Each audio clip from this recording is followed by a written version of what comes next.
Fala pessoas! Eu sou o professor Júlio Neto e esse é o que está acontecendo. A Argentina tá pegando fogo. Mas antes de falarmos do fogo em si, vamos entender o contexto do incêndio. Para falarmos do incêndio, é necessário resgatarmos a ideia lá do consenso de Washington, que ocorreu no finzinho da década de 80, início da década de 90. Foi uma reunião onde foram definidas algumas ideias neoliberais para se aplicar na América do Sul, retirar os países da miséria. E aí a América do Sul bebeu, entendeu? Nossa, Júlio, que merda. A América do Sul bebeu neoliberalismo na década de 90. Eu estou falando, portanto, do neoliberalismo no Brasil, ou na Argentina, no Chile, enfim. O que isso significa? Isso significa, na prática, austeridade, corte de gastos, por exemplo, e aumento na arrecadação de impostos. Eu estou falando de abertura econômica, entrada de capital estrangeiro. Para isso, eu incentivo com aumento dos juros. Ou seja, eu tenho desregulamentação do mercado financeiro para ajustes fiscais. Na contramão disso, eu tenho diminuição de políticas públicas para a maior parcela da população, como por exemplo, melhoria na saúde, melhoria na educação, melhoria de infraestrutura, geração de empregos, saneamento básico, esse tipo de situação que promove um melhor bem-estar social. Aumenta-se a desigualdade social. Isso significou, por exemplo, no Brasil, termos mais de 30% da população vivendo na miséria. Pessoas, veja que estamos falando de países subdesenvolvidos. Se essas políticas acontecem em países subdesenvolvidos, que já têm uma elevada desigualdade social, na qual a maior parcela da população é essa galera que precisa desses investimentos públicos, isso significa insatisfação na maior parcela da população. E a partir de 2000 o jogo virou, né, bebê? É exatamente essas coisas que a esquerda batia, essa desigualdade social elevada. Isso vai fazer com que a esquerda em muitos países da América do Sul assuma o poder. Brasil, Venezuela, Bolívia, Peru, Argentina. Em alguns países, o discurso até mesmo bolivarianista vai ser muito forte. Exemplo maior disso, Hugo Chávez, Venezuela. Na Argentina não foi diferente, e aí nós vamos ter um período de família Kirchner. Primeiro o Néstor Kirchner, depois a Cristina Kirchner.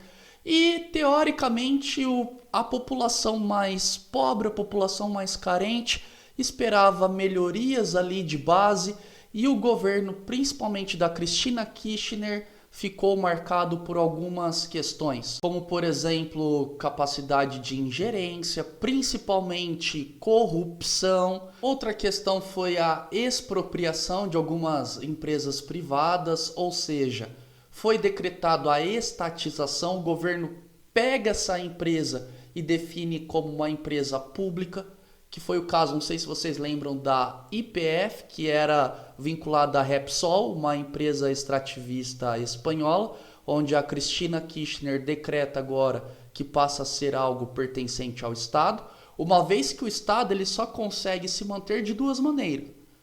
Arrecadação de impostos, e essa não era uma das bandeiras defendidas por ela, e outra é através de empresas nacionais que sim, tem que dar lucro, mas esse lucro ele deve ter como destino o bem-estar social da sua população. Então, ter empresas passa a ser algo interessante para o país. E aí ela vai e estaticiza. Estaticiza é ótimo, hein? Não sei se vocês vão se lembrar, mas em 2006 o Evo Morales tinha praticado a mesma coisa na Bolívia com reservas de gás natural e quem extraía lá era a Petrobras.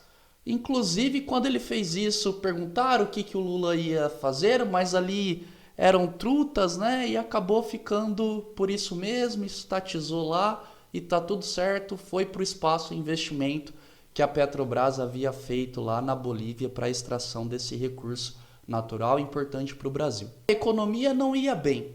Nós tínhamos aumento do desemprego, aumento das pessoas morando nas ruas, aumento da violência. Isso gerou uma grande crise de insegurança pública dentro da Argentina. E para terminar, nós tivemos uma grande inflação.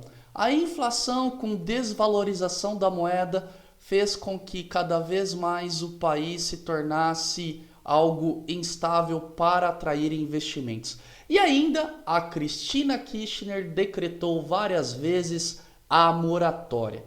Devo, não nego, pago se puder, se quiser. Portanto, quem ia ser o louco de investir na Argentina, sendo que corria o risco de sofrer estatização da sua empresa ou ainda não receber investimentos que o governo deveria retornar, uma vez que estava sendo decretada a moratória. Aquela chama de neoliberalismo na década de 90 começou a crescer novamente dentro do argentino e veio um cara com esse discurso abraçando a causa e a população caiu em cima dele dando o voto. Maurício Macri.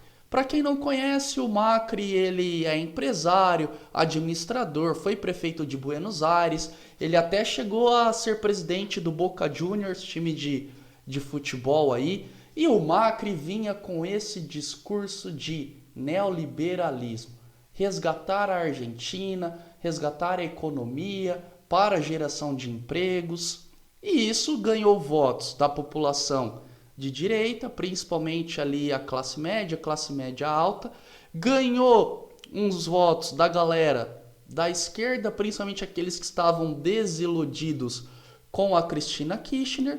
Mas não ganhou o voto daqueles que não concordavam com essa política, que é normalmente a galera de esquerda mais extremista. Essa galera ficou ali no cantinho esperando ver o que ia dar. O governo do Macri foi uma catástrofe geral. O Macri não agradou nem a galera neoliberal que esperava políticas neoliberais, nem a galera da esquerda que havia acreditado nele, muito menos a galera que estava lá caladinha, só observando e torcendo para dar errado. Por que ele não conseguiu isso? Porque ele não fez nenhum nem outro. Ele não fez nem políticas neoliberais, nem políticas keynesianas com o Estado presente. Ele, por exemplo, fez uma mistura dos dois. No governo dele teve, por exemplo, privatizações e ao mesmo tempo ele promoveu subsídios, ele promoveu congelamento de preços e a desilusão foi geral. Quando ocorreu as eleições com o Alberto Fernandes, não teve boca. O Alberto Fernandes ganhou no primeiro turno. E o Alberto Fernandes se diz de uma esquerda moderada, mas o que ele vem apresentando está mais próximo de uma política bolivarianista. Só um parênteses, adivinha quem é o vice, no caso a vice-presidente que concorreu junto com o Alberto Fernandes? Se você estiver ligado, se você já entendeu essa aula, é claro que você vai falar Cristina Kirchner. Esse governo de esquerda moderado seria mais ou menos igual a uma política keynesianista. O Estado ele vai investir em obras, ele vai gerar empregos, os empregos vão gerar consumo, a economia vai crescer, mas aí veio a pandemia e esse plano foi por água abaixo. Outra coisa que ele argumentava na sua campanha era que ele iria diminuir o comércio, as negociações com o Mercosul.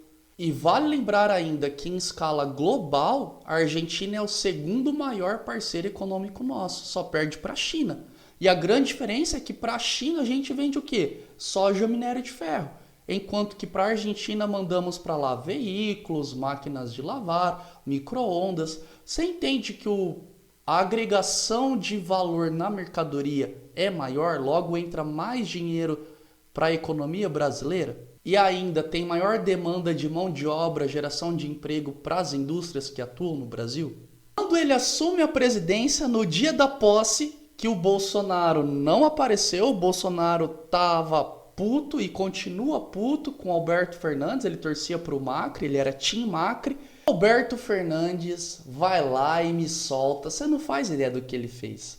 Ou você faz porque ficou muito famoso isso. O cara me solta a seguinte frase: Lula livre. Ele faz até o Lzinho assim, ó. O Bolsonaro fica mordido. E tanto é que o Bolsonaro não vai nem aparecer nas 2 primeiras reuniões do Mercosul. Você pega um contexto de pandemia, um país com alto índice de desemprego, um país com alto índice de inflação, e aí as pessoas estão passando necessidades, os investidores não querem investir porque a Argentina foi perdendo ao longo do tempo crédito, o governo não pode aumentar os impostos porque vai tirar da onde impostos? A população não consegue pagar. Qual seria a solução?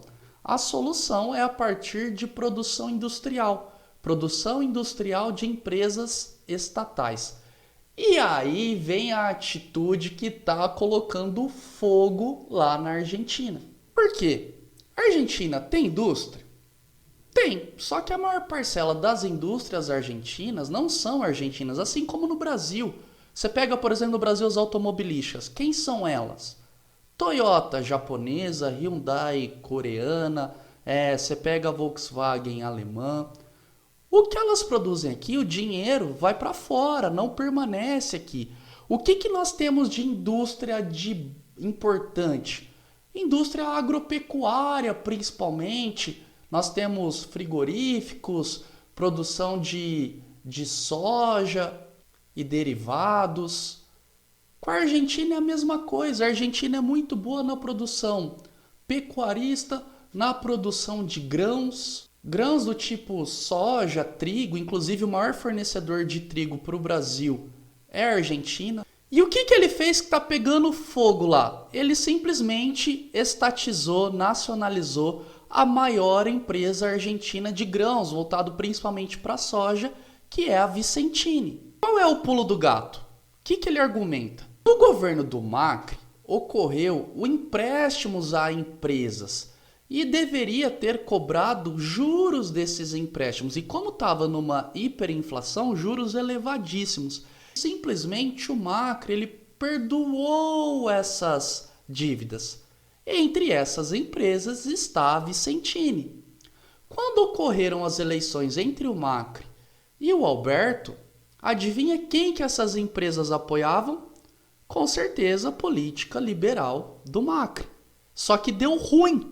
O Albertinho foi cobrar esses juros, meteu a estatização, que vai trazer para a Argentina, através da venda de produtos de grãos aí, que é exportado para o mundo inteiro, a entrada de capital em dólar, que convertido para o peso argentino vai fazer um valor muito alto entrar para a economia de los hermanos, e isso vai possibilitar, como vira uma empresa estatal, investimento no bem-estar social, investimento para a população, geração de empregos, incentivo ao consumo.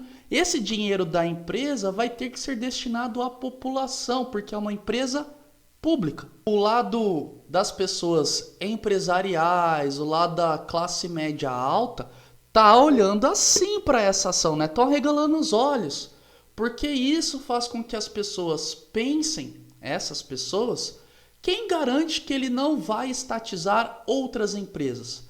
Como é que fica o mundo olhando para isso? Vai conseguir trazer para a Argentina investimentos estrangeiros? Então a galera começa a resgatar o filme de terror que foi feito durante o governo da Cristina Kirchner. E começam até a sentir uma saudade do governo do Macri. Quem diria, hein? O mundo dá voltas. Fica aí você desprezando as coisas, viu? Desprezando as pessoas, o mundo dá voltas.